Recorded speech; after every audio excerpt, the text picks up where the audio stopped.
ওই যে নাহিদ শপথ নিয়েছিলেন না প্রেসিডেন্টের কাছ থেকে? শপথ নিয়েছেন না? তাহলে কেন নিয়েছিলেন? আপনার যদি শপথ নিয়ে মন্ত্রী হয়েছেন প্রেসিডেন্টের কাছে, কেন নিয়েছেন? না, আমি আপত্তি করছি না, আমি আপনাকে কৃতিত্ব দিচ্ছি। আপনি আপনি ভালো কাজটাই করেছেন, কারণ আপনি ইনস্টিটিউশনকে সম্মান করেছেন। এখন আপনি মন্ত্রী নাই, আপনি বিরোধী দলে বসে আছেন, এখন আবার প্রেসিডেন্টকে আপনি ইনস্টিটিউশন হিসেবে তার সম্মানটা থেকে বঞ্চিত করছেন। আপনাদের বক্তব্যে সকলের মধ্যে এই কথাটি উঠে আসছে। আবার যেদিন শপথ গ্রহণ করা হয়েছে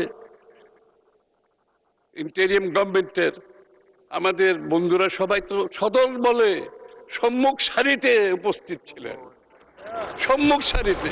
আমরা জায়গা পাই না, আমরা পিছনে বসছি। তাহলে এই ধরনের মন্তব্য, if you believe in constitutional democracy, আপনি যদি কনস্টিটিউশনাল ডেমোক্রেসিতে বিশ্বাস করেন, আপনাকে ইনস্টিটিউশনকে সম্মান করতে হবে। এখানে ব্যক্তির কোনো বিষয় নয়।